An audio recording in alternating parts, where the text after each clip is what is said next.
Pemirsa, ribuan orang ini kehilangan tempat tinggal bahkan kampung halamannya akibat bencana banjir bandang dan juga longsor yang terjadi di wilayah Sumatera Barat, Sumatera Utara dan juga Aceh. Pemerintah juga berupaya mencari jalan keluar untuk melakukan proses rehabilitasi, rekonstruksi dan juga pembenahan ulang tidak hanya infrastruktur tapi juga kondisi sosial masyarakat. Tapi langkah seperti apa yang betul-betul sudah disiapkan oleh pemerintah untuk melakukan penanganan dari bencana ini, pemirsa? Malam hari ini kita akan membahasnya dengan sejumlah narasumber yang sudah bergabung di Apa Kabar Indonesia Malam. Ada sosiolog dari Universitas Indonesia, ada Mbak Devi Rahmawati. Selamat malam Mbak Devi, apa kabar? Selamat malam Mbak. Sehat ya Mbak?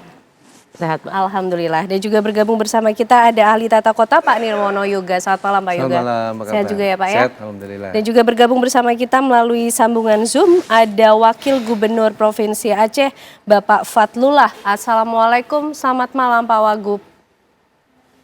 Waalaikumsalam warahmatullahi wabarakatuh. Baik, dan juga nanti kita masih akan menunggu bergabung bersama kita dari BNPB untuk bisa ikut berdiskusi bersama. Tapi mungkin Pak Wagub bisa diberikan informasi terbaru mungkin Pak sebagai gambaran. Di Aceh sendiri sejauh ini kondisinya seperti apa? Penanganan yang sudah mulai dilakukan juga seperti apa Pak? Ya, pertama untuk daerah-daerah terisolir memang masih ada, terutama di daerah tengah, yaitu daerah Aceh Tengah, kemudian daerah Bener Meriah, dan juga di daerah Elus. Tetapi semuanya sudah bisa dilalui pakai roda 2. Begitu juga yang terisolirnya melewati dengan sungai, itu pun sudah bisa dilalui karena ada beberapa tempat juga kita siapkan perahu karet atau rakit yang dibuat oleh masyarakat. Artinya semua sudah bisa kita lalui, tapi belum sempurna. Untuk pengiriman sembako, makanan, pangan, artinya setiap hari, baik lewat udara maupun jalur darat itu terus dilakukan ke daerah-daerah. Namun di daerah Aceh Taming, khususnya Aceh Taming, karena lumpurnya yang cukup tebal dan tebal dan merata, nah ini langkah saat ini adalah melakukan pembersihan. Begitu Mbak. Oke, baik. Pak Wagub, kemarin kami juga sempat melihat Pak Wagub nampaknya cukup berjuang begitu luar biasa untuk bisa meninjau lokasi-lokasi yang masih terisolir, Pak. Gambarannya sampai seperti apa sih, Pak Wagub? Ya, itu salah satu yang kami kunjungi kemarin di Aceh Tengah, tepatnya di Desa Pame, Kecamatan Prusip. Di sana ada 16 desa yang terisolir. Kemudian di antara 16 desa ada 5 desa yang terputus lagi. Saya waktu itu sehari sebelumnya saya mendapatkan informasi bahwa di sana semenjak bencana sampai sekarang listriknya belum hidup. Kemudian kalau masalah makanan, masalah pangan itu selalu di drop lewat udara. Nah, kami bersama JMPLN dan PUPR mengambil sikap untuk ke sana. Sesampai kami di sana, ternyata kami harus menyeberangi sungai dengan airnya yang deras, kemudian disiapkan rakit oleh warga. Ketika kami melintasi, ternyata karena tidak ada keseimbangan rakitnya dan muatannya yang melebihi, ya tergulinglah rakit yang kami tumpangi. Okay. Namun setelah itu kami tetap melanjutkan perjalanan untuk melihat PLTMA yang PLTMH yang milik pemerintah Aceh, apakah bisa kita fungsikan untuk mereka bisa untuk menghidupkan listrik untuk daerah sekitarnya. Ternyata itu yang sudah cukup lama terduduk. Akhirnya kami mengambil kesimpulan dengan JMPLN Aceh mendatangkan genset. Nah, hari ini gensetnya udah kita kirimkan ke sana. Kemudian di samping batalion 854 TP, di sana ada jembatan Beli. Jembatan Beli yang kami memutuskan bahwa membongkar jembatan Beli yang di tempat lama untuk memasang untuk aksesnya tersambungnya antara desa ini. Hmm, Nah, itu kawan-kawan PUPR pun mulai hari ini sudah mulai bekerja untuk membongkar jembatan Beli, dan kawan-kawan dari PLN pun sudah perjalanan tadi pagi diinfokan kami di perjalanan untuk mendatangkan genset ke sana. Oke, baik, baik Pak Wagub. Pak Yoga, kalau Ya. kita lihat kemudian dari luasan daerah yang terdampak, fokus untuk penanganan infrastrukturnya sendiri harus dimulai dari mana dulu Pak Yoga? Ya, kalau lihat dari cerita Pak Wagub, saya mencatat ada 3 ya yang paling penting ya. Yang pertama tentu adalah infrastruktur jalan dan jembatan ya, karena ini bicara soal logistik ya. Ya. Pilih lokasi-lokasi yang terdampak, yang putus tadi, dan ini saya rasa bisa dikejar dengan PU dan juga dibantu oleh terutama dari TNI ya, karena ini caranya darurat ya, sehingga kita bisa menghitung waktu bagaimana segera tersambung dulu. Karena apa? Begitu dia tersambung, maka pembantuan logistik, bantuan makanan dan sebagainya akan lebih mudah. Itu yang pertama. Kemudian yang kedua tadi jaringan listrik ya, karena kita butuh sekali listrik untuk bantuan keamanan terutama ya, dan juga untuk kebutuhan komunikasi.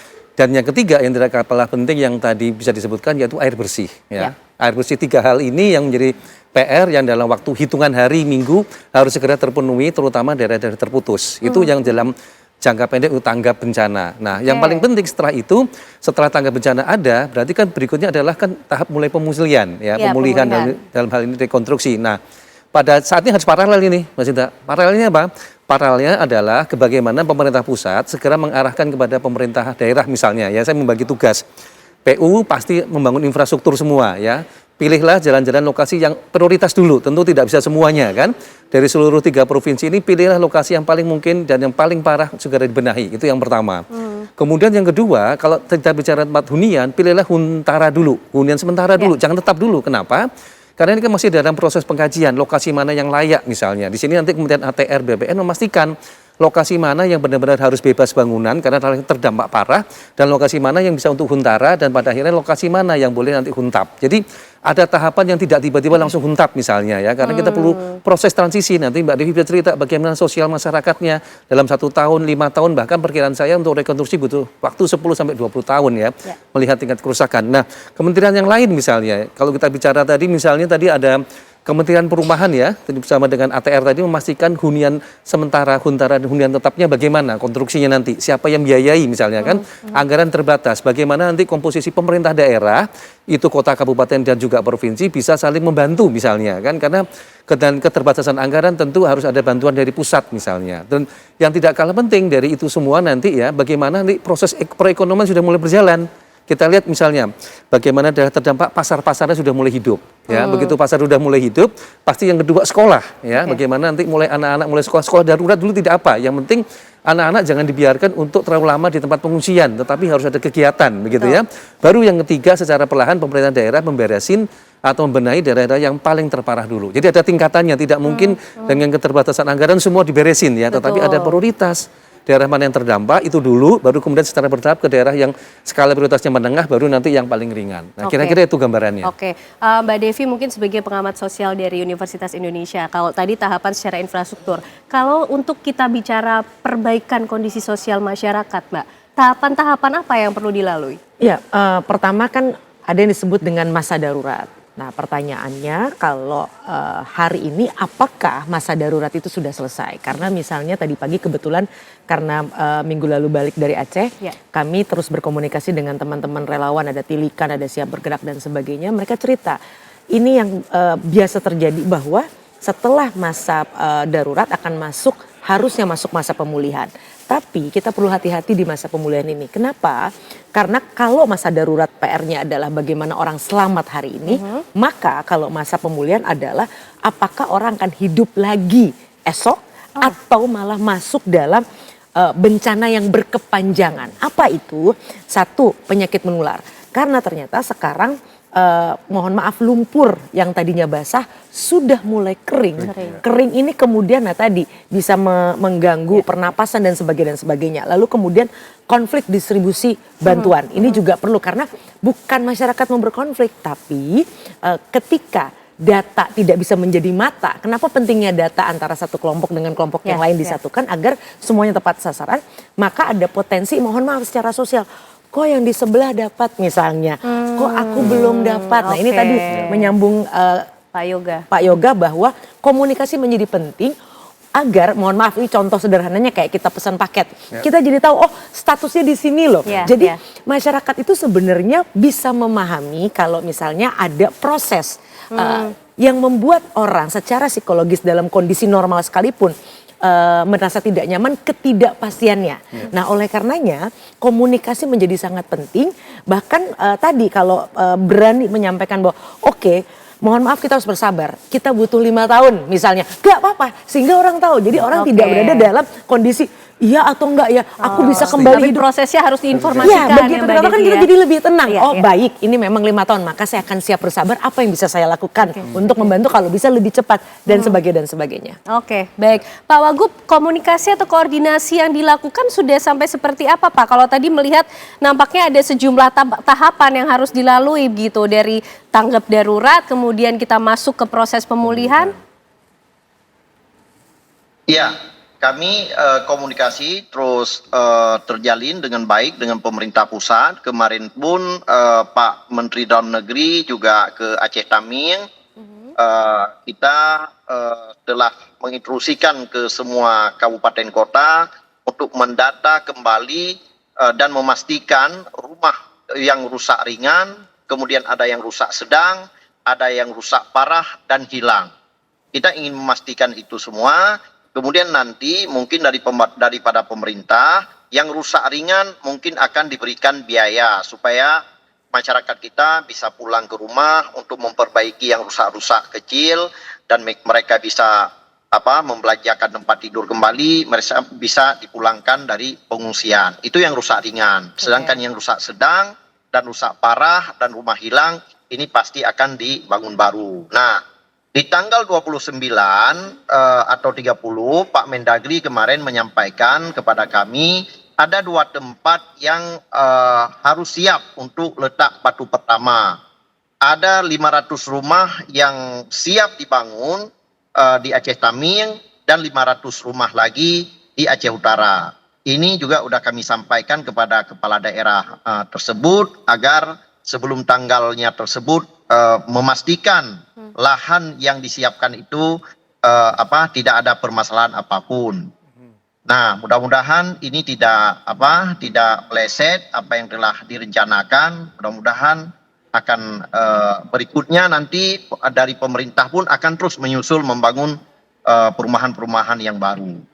Untuk hunian tetap pun telah kami pikirkan dan telah kami meminta juga lahan kepada pemerintah-pemerintah setempat untuk segera mengalokasikan lahan di pemerintah setempat. Karena yang saat ini di pengungsian memang ada keterbatasan. Walaupun kita menyiapkan bahwa di setiap ada tenda, kita berusaha menyiapkan ada tenda kesehatan, tetapi pasti tidak akan sempurna yang namanya di bawah tenda. Seperti yang Ibu tadi sampaikan. Ketika tidak musim hujan, kalau musim hujan itu kan lumpur ini seperti ibaratnya susu Milo dia, warna susu Milo. Tetapi ketika dia tidak musim hujan, musim kering, jadi debu ini berterbangan, bukan hanya sesak nafas tapi juga sudah ada penyakit sakit mata bagi masyarakat kita. Nah, makanya khusus di Aceh Taming yang lumpurnya sangat tebal dan di beberapa daerah lain pun di pedalaman seperti di Aceh Timur, adanya di Panti Bidadari, kemudian di Lokop, itu sangat masih tebal dengan kayu-kayu yang datang ketika banjir.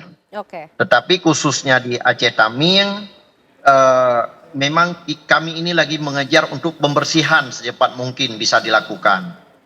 Oke, baik. Pendataan sudah mulai dilakukan untuk kemudian memperhitungkan apa saja kerusakan-kerusakan yang dialami. Pertanyaan berikutnya, lokasinya sudah dipilih dengan betulkah Pak Wagub untuk dilakukannya relokasi, dibangunnya hunian sementara? Dijawabnya nanti Pak Wagub, usai jeda kami kembali hadir untuk Anda.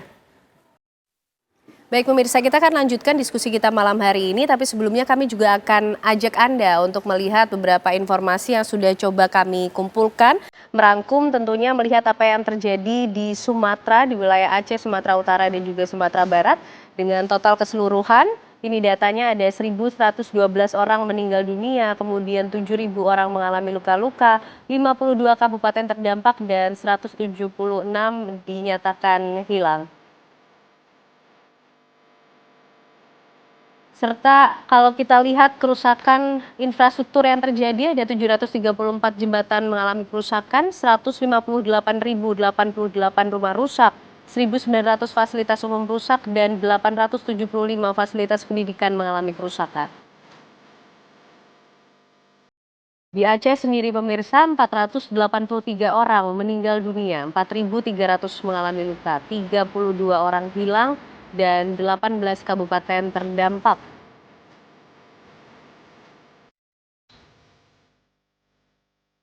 Masih di wilayah Aceh, pemirsa 445 fasilitas pendidikan rusak, 490 jembatan juga mengalami kerusakan. 115.678 rumah warga terdampak, 1.300 fasilitas umum mengalami kerusakan, dan di Sumatera Barat 260 orang meninggal dunia, 382 orang luka, 72 dinyatakan hilang, dan 16 kabupaten terdampak. Dengan sejumlah fasilitas yang mengalami kerusakan, ada 364 fasilitas pendidikan rusak, 174 jembatan juga terdampak, 532 fasilitas umum mengalami kerusakan, dan 12.581 rumah warga juga mengalami kerusakan. Sedangkan di Sumatera Utara, pemirsa, datanya 369 orang meninggal, 2.300 orang luka, 18 kabupaten terdampak dengan 72 orang dinyatakan hilang.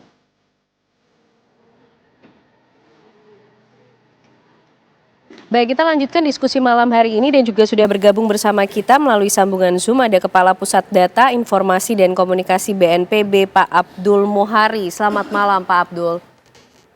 Selamat malam, Mbak Ken. Baik, Pak Abdul, tentunya kami ingin tahu terlebih dahulu Pak data terbaru yang dimiliki oleh BNPB. Tadi kita sudah saksikan bersama mengenai jumlah kerusakan, kemudian warga yang meninggal dan hilang, termasuk yang menjadi pembahasan malam hari ini soal percepatan pembangunan hunian sementara. Pak Abdul, apakah sudah dilakukan pendataan termasuk lokasi-lokasi mana yang akan dipilih Pak? Ya, untuk 3 provinsi ini kami sampaikan bahwa hingga hari ini untuk Provinsi Aceh, mungkin nanti Pak Wagub juga bisa menambahkan, ini ada kabupaten kota yang sudah memulai tahapan early recovery. Meskipun fasenya saat ini masih perpanjangan status tanggap darurat, tetapi pemerintah provinsi, pemerintah kabupaten kota di samping masih melakukan kegiatan-kegiatan prioritas pada fase tanggap darurat, pencarian pertolongan, distribusi logistik, pemulihan akses jalan, komunikasi listrik dan BBM. Ini sudah mulai pada fase early recovery khususnya Huntara.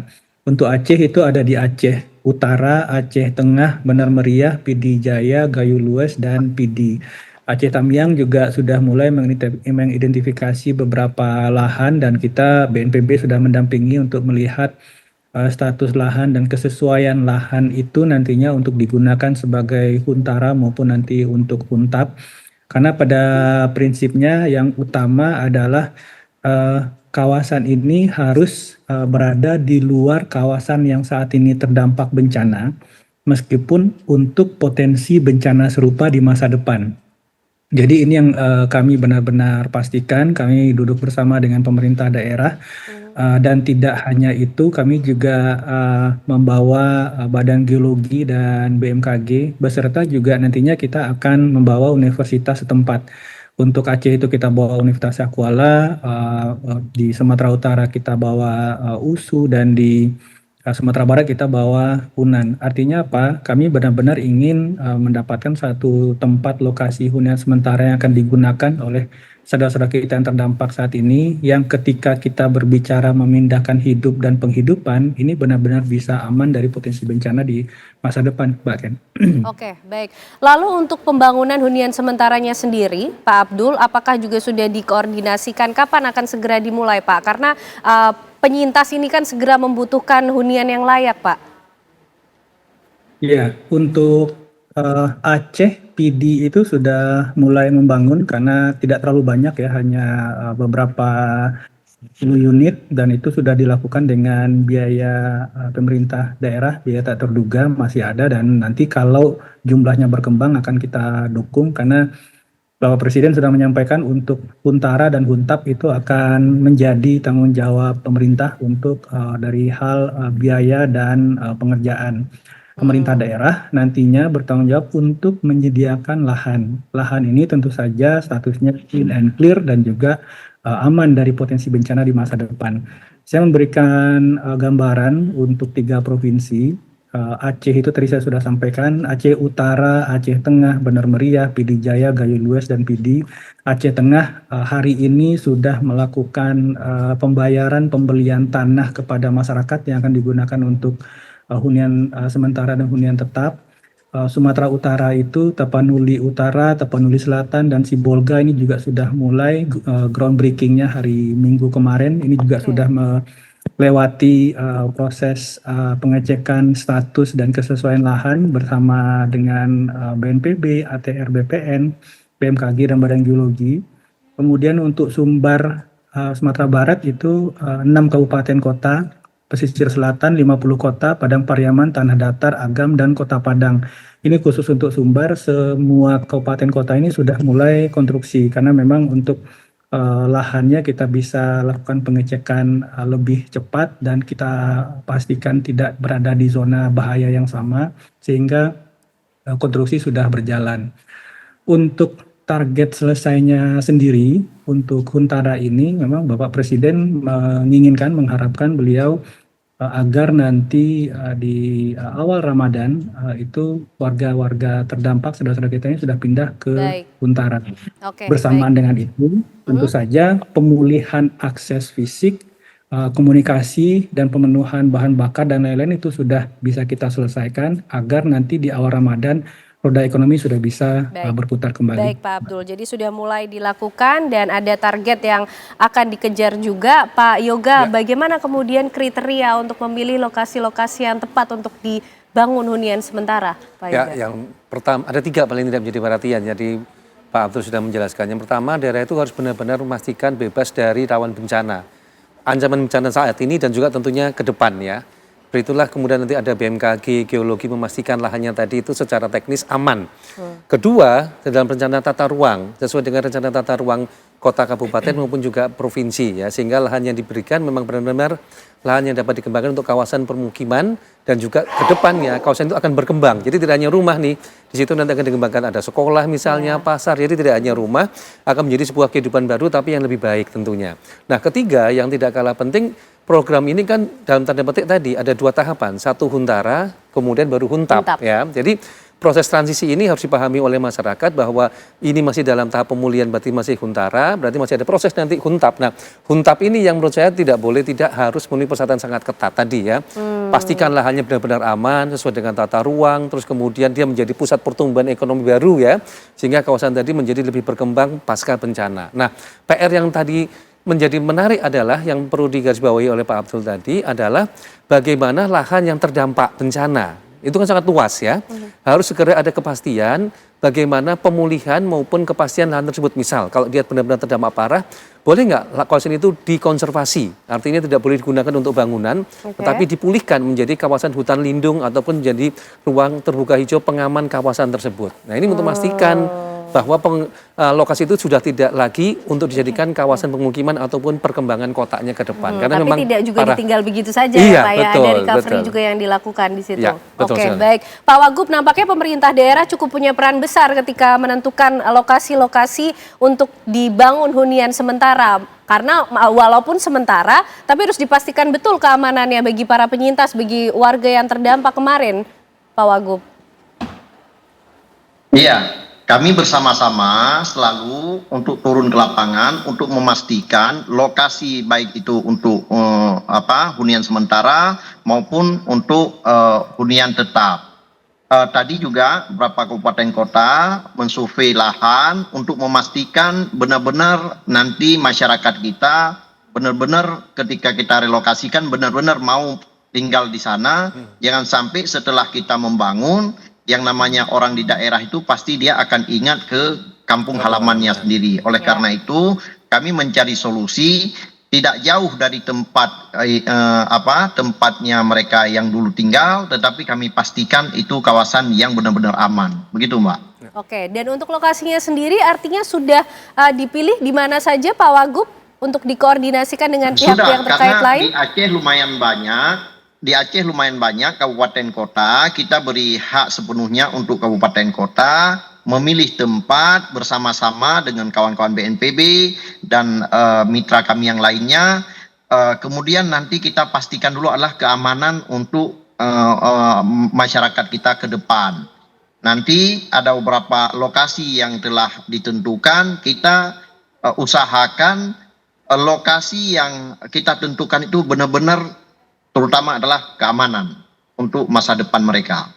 Oke, berarti sudah dipastikan lokasi-lokasi yang dipilih aman untuk masyarakat. Mbak Devi, proses transisi ini tadi ya kalau dari Pak Yoga bilang masyarakat berpindah dari lokasi awal, dari kampung halamannya kemudian ke tempat yang baru. Apa kira-kira kemudian proses yang harus juga menjadi perhatian, Mbak? Ya, pertama dampak yang paling dalam itu seringkali tidak terlihat. Ketika orang berpindah, tadi ini bukan hanya perpindahan alamatnya, tapi bagaimana dia tercerabut dari akarnya, dari tetangga yang biasa kita dengan mudah nitip anak dan sebagainya. Belum lagi jarak yang biasanya kita tahu persis berapa waktu yang akan kita butuhkan ke kantor, ke sekolah dan sebagainya dan sebagainya. Dan mereka juga akan kehilangan identitas mereka. Saya warga mana? Dan bahkan dalam konteks psikososialnya, dalam banyak penelitian dunia menunjukkan ada orang yang traumanya belakangan. Bisa butuh waktu 6 bulan sampai setahun. Kelihatannya sekarang nih masih 27 hari, 30 hari masih kelihatan baik-baik saja. Traumanya baru belakangan. Nah, inilah kenapa memang masa-masa yang paling menyedihkan justru adalah berpotensi menyedihkan pemulihan ini ketika kami terima kasih media masih terus mengangkat seperti ini. Karena agar orang terus datang ke sana.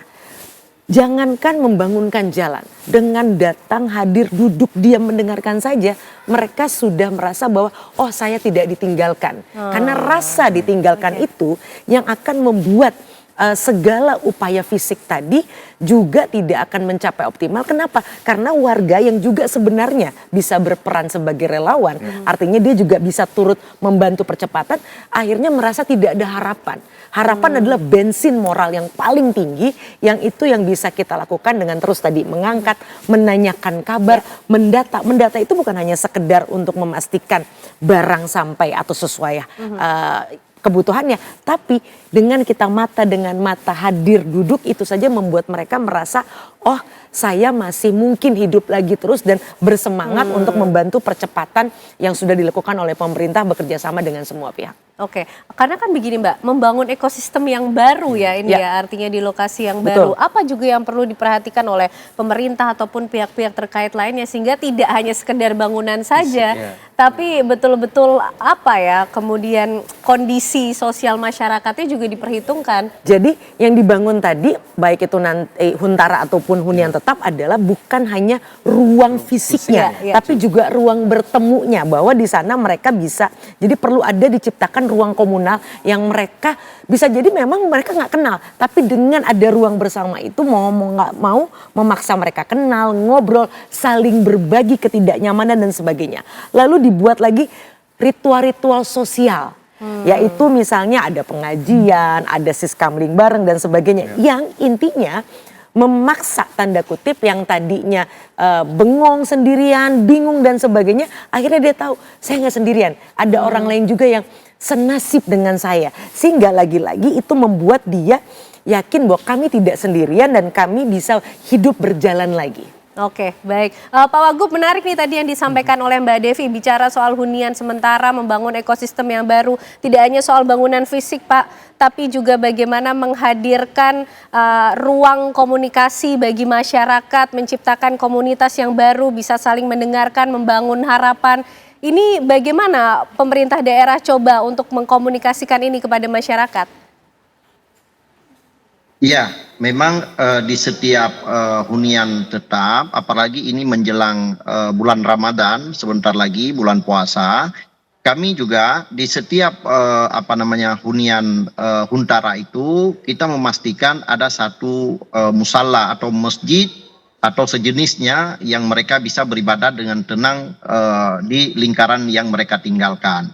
Kemudian juga kita harus memastikan kesehatan, pos kesehatan di Huntara itu harus ada posko kesehatan.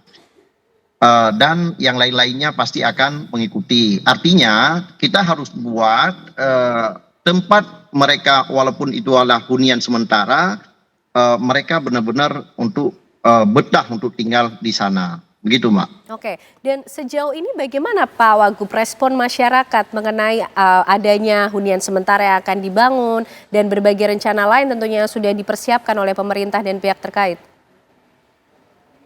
Nah, memang masyarakat yang namanya orang di pedalaman, orang di kampung, bagi mereka kalau untuk berpindah dengan jauh pasti berat bagi mereka itu. Jadi mereka pasti ingin tinggal tetap di kampung tersebut lagi, walaupun habis banjir, habis apa, tapi mereka ingin sekitar-sekitar itu. Tetapi kita yang namanya merelokasikan tempat, mencari lokasi yang terbaru, kita usahakan pertama tidak jauh dari tempat mereka yang tinggal yang telah musibah ini. Kita usahakan tempatnya yang tidak begitu jauh dan tetapi aman. Memang kita tidak bisa memenuhi apa semuanya yang mereka inginkan, tapi paling tidak yang kita siapkan ini mereka bisa terima dan bisa menjalankan untuk kehidupan masa depan mereka. Karena beda-beda traumanya orang. Kalau kita di daerah Aceh Tengah itu beda lagi. Mereka terkurung, tapi bukan terkurung. Mereka itu terputus antara kampung-kampung terputus. Kemudian ada yang di pinggir sungai, rumah mereka satu kampung habis. Ada yang lagi di tempat lain yang seperti itu terendam. Itu beda-beda memang daerah yang terjadi dan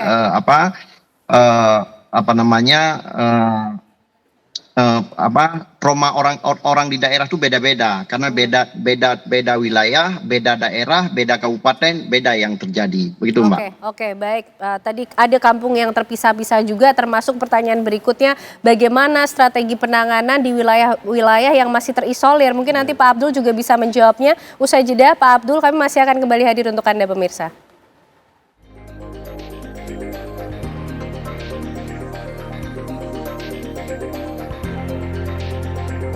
Baik pemirsa, kita akan lanjutkan pembahasan malam hari ini bahwa tempat yang aman menjadi hal yang wajib kemudian nampaknya saat ini dihadirkan sebagai salah satu upaya pemulihan. Pak Abdul, kalau kita lihat level kerusakannya ini kan berbeda-beda ya Pak, dari satu wilayah dengan wilayah lain, kemudian karakteristiknya dari satu kampung dan kampung yang lain juga berbeda. Termasuk juga bagaimana Pak upaya-upaya penanganan di wilayah-wilayah yang masih terisolir karena kerusakan dari infrastruktur yang terjadi. Oke, saya akan jawab dulu tentang kawasan yang terisolir ya. Dalam artian kawasan terisolir ini adalah kawasan yang sehingga saat ini itu masih sulit untuk ditembus dengan jalur darat. Yaitu secara umum saat ini ada Benar Meriah, Aceh Tengah, dan Gayo Luas. Nah ini untuk 3 kabupaten kota ini, untuk dukungan logistik itu tetap masih bisa dioptimalkan. Contohnya untuk kawasan Benar Meriah dan Aceh Tengah itu meskipun akses daratnya saat ini masih terputus, tetapi ada Bandara Rembele di situ yang bisa kita dropping untuk jadi posko logistik lapangan yang kemudian dari Bandara Rembele itu akan didistribusi ke 2 kabupaten Benar Meriah dan Aceh Tengah. Seperti halnya siang ini kita bawa 1 kargo khusus untuk tambahan refilling logistik dasar dan bagi Benar Meriah dan Aceh Tengah. Nah, kemudian sebenarnya kalau misalkan akses darat ini sudah bisa kita buka, khususnya dari jalur timur atau jalur barat. Jadi koridor utama transportasi Aceh ini ada 2. Jalur timur itu Banda Aceh ke Medan, kemudian jalur barat itu Banda Aceh ke hingga Malabo hingga kemudian Mandailing Natal dan ke bawah. Nah, untuk jalur timur Medan Banda Aceh ini sebenarnya sudah bisa terhubung meskipun satu jembatan itu Awe Getah itu masih jembatan sementara. sambil berjalan jembatan Kutablang yang saat ini sudah berprogres 70%. Kalau jembatan Kutablang ini selesai kita pulihkan, saat ini mobilisasi masyarakat yang masih melewati jembatan sementara ini akan lebih lancar. Kemudian untuk jalur barat itu sebenarnya sudah relatif pulih. Tetapi dari jalur barat dan timur ke kawasan tengah, khususnya Aceh Tengah, Benar Meriah dan Gayulis, ini yang masih terputus di beberapa titik. Kementerian PU sudah menyampaikan bahwa target pemulihan akses darat ke 3 kabupaten kota ini akan selesai maksimal di 30 Desember. Nah, kalau 30 Desember akses darat ini sudah pulih, maka sisa yang harus kita percepat untuk bisa memulai semua kegiatan itu hanya tinggal satu, untuk energi, khususnya listrik. Karena pemulihan PDA juga bergantung sama listrik, pemulihan akses komunikasi BTS juga bergantung dengan listrik. Tetapi kalau misalkan akses jalannya sudah tersambung, maka mobilisasi komponen-komponen yang digunakan oleh PLN masuk ke dalam kawasan yang sebelumnya terputus ini itu akan lebih gampang. Target kita memang sebenarnya akhir Desember itu jalan utama provinsi penghubung kabupaten kota itu sudah terhubung semua. Sehingga nanti untuk membuka akses-akses di dalam kabupaten, kecamatan, desa itu akan lebih cepat karena dorongan alat berat sudah bisa masuk.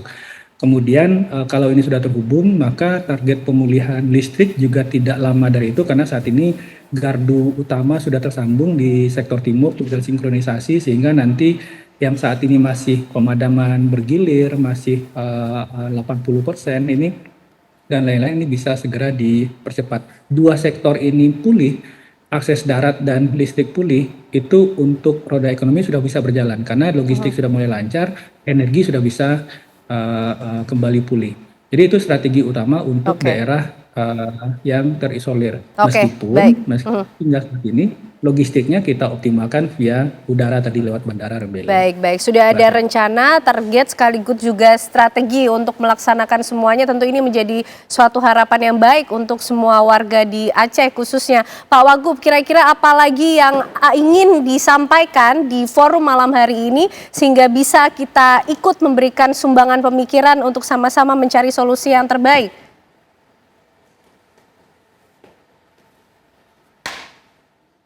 Pak Wagub, kami belum bisa mendengar suara Pak Wagub.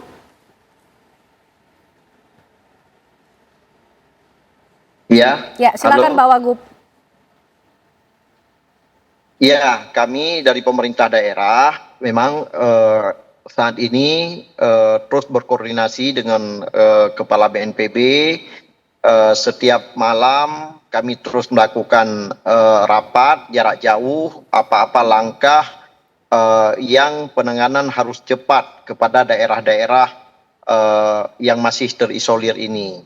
Apalagi mereka yang di pedalaman seperti di daerah Pame, Aceh Tengah itu, mereka sangat jauh untuk menempuh ke Aceh Tengah itu mereka butuh waktu 2 hari 2 malam kalau jalan kaki.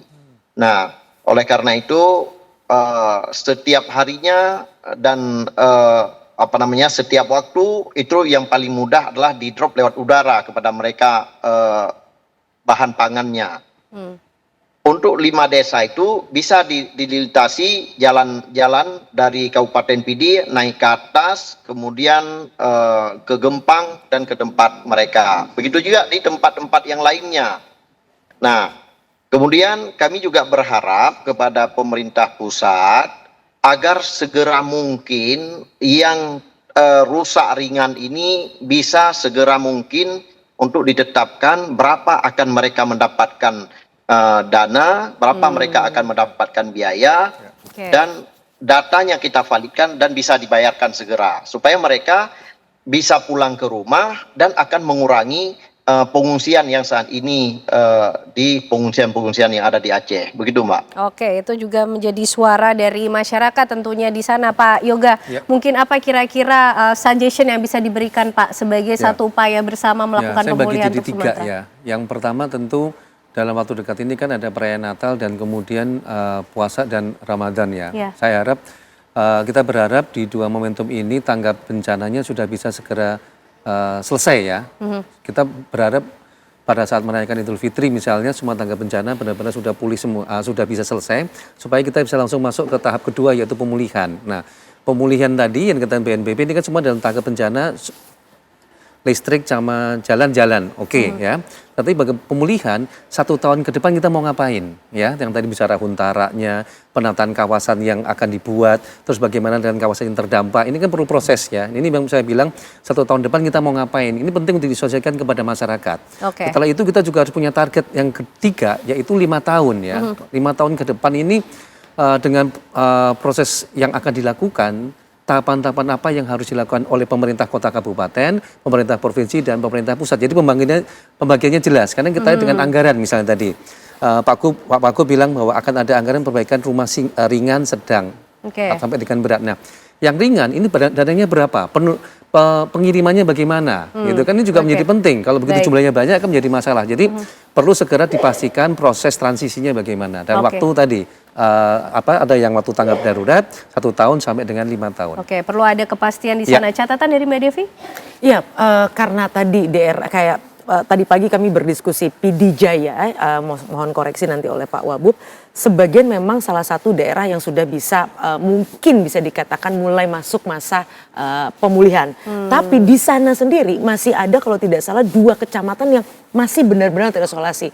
Artinya yang masih tetap penting adalah data dan data. Agar tadi siapa yang masih masuk masa darurat, artinya 30 hari ini bukan berarti semuanya sudah masuk masa pemulihan. Hati-hati betul, karena masih ada teman-teman saudara-saudara kita yang bahkan dia tidak kena bencana, tapi daerahnya terputus. Nah itu juga bisa dikategorikan masuk masa darurat. Nah ini yang kita perlu sama-sama serius menjadikan data sebagai mata kita dan sistem yang kuat sebagai tulang punggung kita agar semuanya tidak runtuh. Dan saya yakin kita perlu terima kasih pada semua aparat TNI, Polri dan relawan yang udah terus bekerja, mereka pun perlu digantikan. Karena semua orang sekarang sudah mulai masuk masa yang kemudian perlu ada shift, perlu ada lagi yang kemudian terus hadir dan membantu. Nah ini panggilan buat kita semua, termasuk saya, untuk kita juga jangan meninggalkanlah saudara-saudara kita yang masih dalam kondisi kesulitan ini. Perlu terus diperbarui datanya dan terus kita kumpulkan semangat yang sama untuk membantu saudara-saudara kita di Sumatera pemulihan ataupun juga masih ada yang di masa darurat yang membutuhkan perhatian luar biasa. Terima kasih untuk diskusinya malam hari ini Mbak Devi, Pak Yoga, Pak Wagub, Pak Fadlullah dan juga Pak Abdul malam hari ini sudah bergabung di Apa Kabar Indonesia Malam. Sehat selalu semua.